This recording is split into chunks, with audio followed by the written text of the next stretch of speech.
Gracias a todos por acompañarnos en esta sesión en vivo el día de hoy. Business Strategy for IT Projects. Tenemos una sesión espectacular con un invitado de lujo para discutir esta temática, quien es André Arbeláez.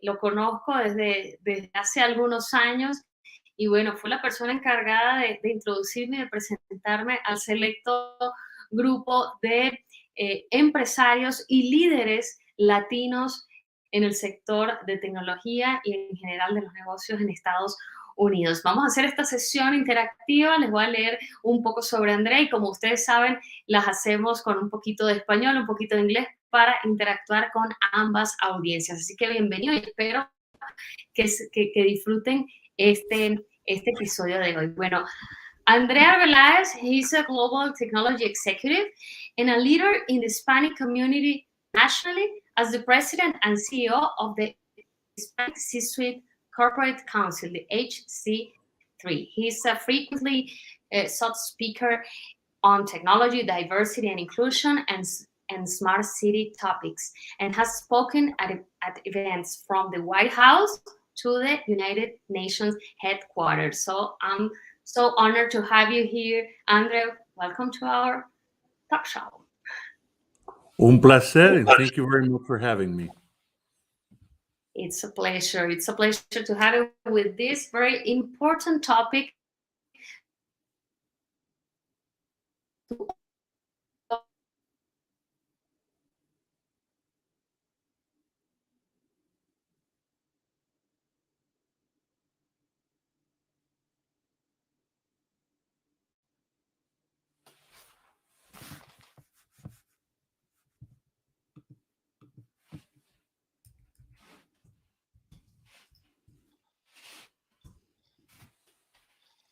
Hello, hello. Can you hear me? Yo estoy aquí.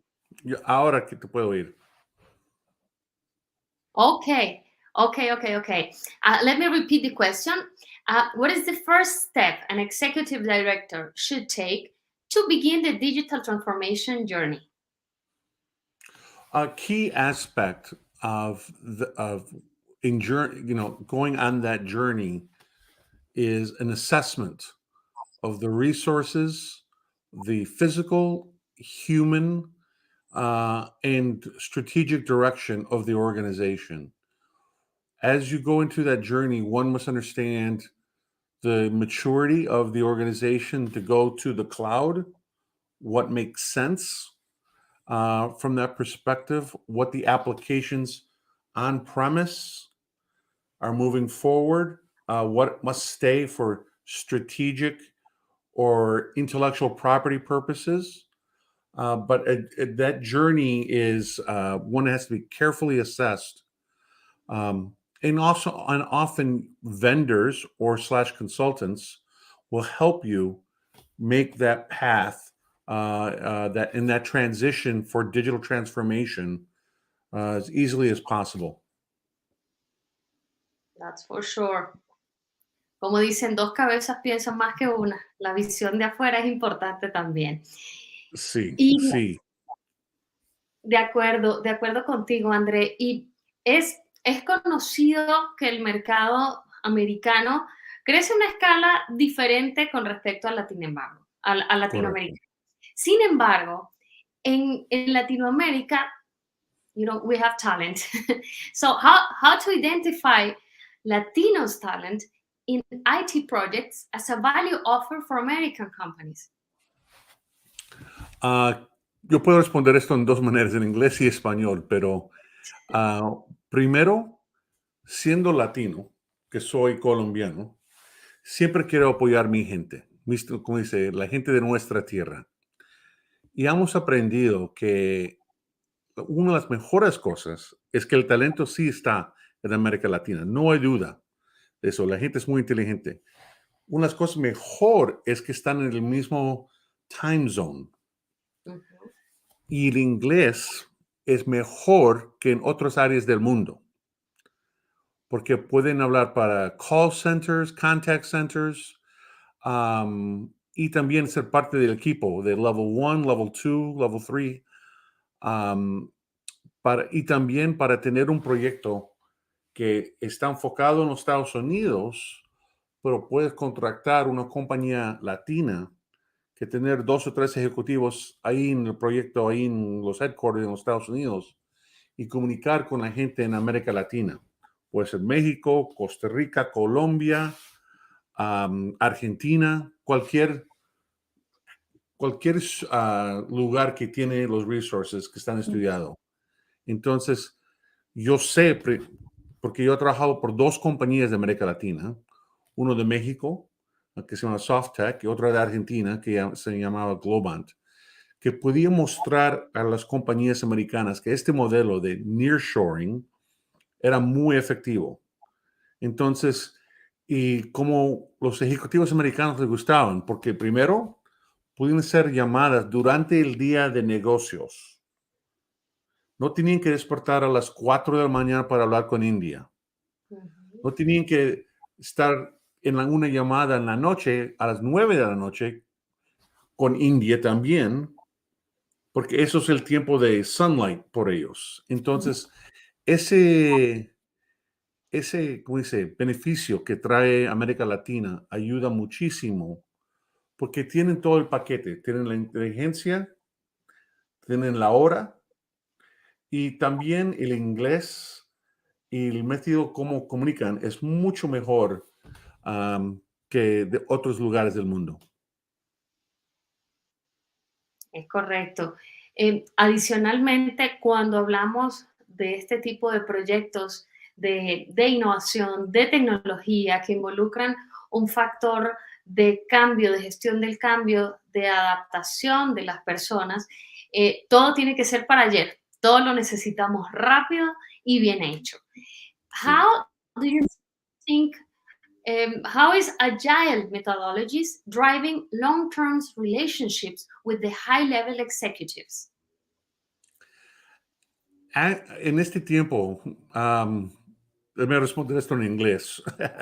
Con Agile, sí, with Agile, because it works in parallel as a cross-functional methodology, corporations can move much faster than the traditional waterfall where it's sequential, where it's step 1, step 2, step 3, like a waterfall. So corporations like it, executives are now in this era of collaboration as we all work from home, and where we used to think a few years ago that 3 meetings a day was a lot. Now you have 10 to 12 meetings a day. People forget the concept of going to the bathroom, it seems, because of meetings set back. And so a lot of things get done very sequentially. I mean, very fast in a collaborative way, where you can be in one location, at the next half hour, another location, working on different teams. So the agile methodology has been really productive. And, but of course, company culture and how organizations work also affect that. As much as you want to build strategy, the one thing that always gets in the way is people. So you have to work and educate and elaborate on the positives of a methodology. Absolutely agree. I mean, technology it's great, but we need to build the foundations with the right people's mindset. That's why actually in to sell more in my company right now, we have created a platform of digital tools and business consulting oriented to envision the world with possible innovative solutions so people can chart a different path towards the success of, of the company.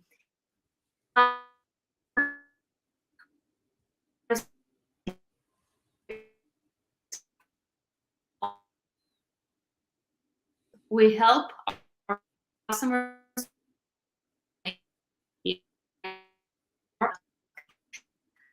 when we talk, I mean, given the fact that you have performed as a C-suite executive for international global companies, How do you think the company's managers perceive these agile methodologies when implementing IT projects? The on-site managers, when they see quickly how you're able to deliver, because that's the number one thing that they look for, referenceability and the ability to deliver. They say, oh, you have delivered for these other American companies. In North America, they don't want to hear that you did, oh, Banco de esto or Telefónica this or this. They want to hear something just like them. So when you're able to come in with that referenceability of you've been able to deliver in North America remotely from South America, and then you can show that you have these modern methodologies like Agile, it's not a very difficult discussion. It's more like it's like check the box now. So it is a very positive thing when companies come to the table to be able to show that methodology that wins. That's true. I believe that IT solutions make the difference between exponential growing businesses and the obsolete ones. This is why a key success factor to have the right partnership uh, with an experienced provider, as we do it with Singular Design. They come Mhm. with best human resources, consultants, and the most advanced tools to drive success by using these agile methodologies and development of web apps. You can uh, uh, try a little bit more about this in singular.design. And I invite you to book your seat in our next week's masterclass on Zoom. We are going to send you the link so you can book your seat, and we will tell you how we do it, how we build this, and how we can make it happen for your company. You can learn more at singular.design. So I would like to close and to go a little bit more deeper with the phrase you said a few minutes ago. What would you recommend to Latinos leaders in the USA to live that waterfall model mindset to have successful IT projects? Sometimes they got scared, they got doubtful. What would you recommend them in this case? Um, when you're doing those projects, is having an excellent project manager communicating transparency and detail on a regular basis. There are tools. I just worked for one of the world's largest technology companies um, that constantly used a variation of tools. One would argue too many, but one of the simple tools that they used was a third party tool called Slack. And we use project management constantly. If someone sneezed, we logged it in almost. It was very much that type of transparency to from South America to North America from the project teams uh, is probably gives confidence um, in the project that the calls that are scheduled are on time, that everybody shows up on a regular basis. Uh, sometimes we challenge ourselves como Latinos, Mhm. sometimes on the meaning of time. But when it comes to work, there is no error. You have to be precise to that. And that is something very important more than ever when we have, as I mentioned earlier, all these calls that we have to be on. People get very fed up when the host or somebody's not ready in that process. So those managers need to be showing the methodology, showing steps, progress, and even data charts we used a lot with third-party companies when I was associated with these multiple companies that I've worked with. We're able to show charts showing progress not only on steps in the methodology, but also burn rate, financial burn rate in the process. Managers want to know that you are not only managing the project, but managing the budget of the project. So key elements and we did that on a weekly basis with a lot of third-party vendors, and we literally built a team around that process to make sure we were all following that same methodology, to have that expectation. Ujú. Hay un término en los procesos, los proyectos de innovación, eh, que se refiere al retorno de la inversión. Y Sí, uno de mis muy bueno, grandes sí. mentores en San Francisco, donde nos reunimos la última vez para la gran conferencia de Lean Startup, nos decía que cuando innovamos es muy difícil asegurar un retorno de inversión en tiempo. Sin embargo, tenemos que ver la forma de asegurar una administración correcta del riesgo, porque así es como Sí. podemos realmente mostrarle a los financieros que nos estamos arriesgando, pero en espacios cortos, en espacios definidos y con costos controlados. De esa forma es viable manejar un proyecto innovador que no castigue el bolsillo de la empresa y sobre todo que nos permita evolucionar, que nos permita crecer hacia donde queremos, que es lo que buscamos obviamente con este tipo de metodologías, con este tipo de soluciones tecnológicas, que son las que van a marcar la pauta de quién crece y quién desaparece del Sí. mercado. You grow or die. Sí, Two options. totalmente. Yes. Well, my dear Andre, thank you so much. It's been such a great pleasure to have you here this evening. No, and I just want to state that we are como Latinos, como Hispanos, in a very unique position that we sometimes don't realize that because of our culture, our family values, who we are, and our ability to learn the English language in a very smooth manner, it is a benefit. It is a positive tool for us to do business in the US. And I really think we really need to push that further. And companies that you're talking to, should realize that and hire you to help them get over that hesitation and really realize that the market in the United States, which is the largest technology market in the world, is very open to that because the demand is higher than ever before for a lot of different reasons, but the opportunity is now. Absolutely agree. So, Andre, what would you tell us about your perspective of this year? What are your plans? What are you planning for this 2022? Oh, so there's a lot of great opportunities across the technology market. Every sector is transforming themselves away from traditional on-premise to the cloud, and it's really a selection of the cloud. So the market is really open in a variety of areas, all the way from healthcare, financial services, automotive, smart cities. I mean, there's a market that I'm dabbling in both and everything.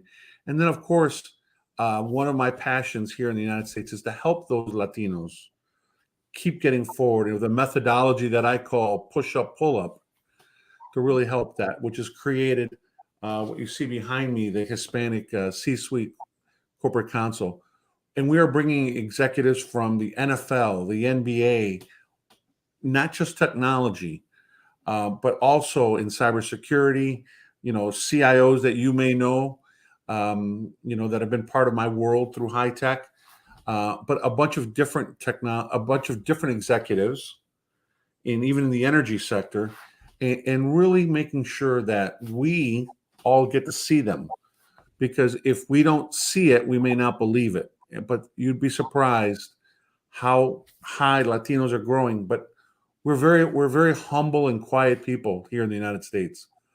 It's time to raise the game and be loud and proud of what we're doing in a very in a manner where we assimilate como Latinos into the culture of America. Remember, Sudamérica y Norteamérica son igual. Entonces tenemos que pensar así, que somos juntos, y la gente en los Estados Unidos tienen que realizar eso también. Entonces, eso es porque estamos ganando en población y habilidad de subir en los niveles ejecutivos. Hay que aprovechar, el momento es ahora, tal cual, completamente de acuerdo. Mi querido Andrés, muchísimas gracias, aprecio mucho tus palabras y tu contribución el día de hoy. De nada. Ok, muchísimas gracias. Ok, chao. And I would like to wait for me for a little second so we can take our final picture after this next sentences. So I would like to thank you to all of our audience. Keep in touch and subscribe to our channel to sell more, and follow us in social media. You can find us as To Sell More and Maria Angel Strategies. See you next time, and remember, disrupt to sell more.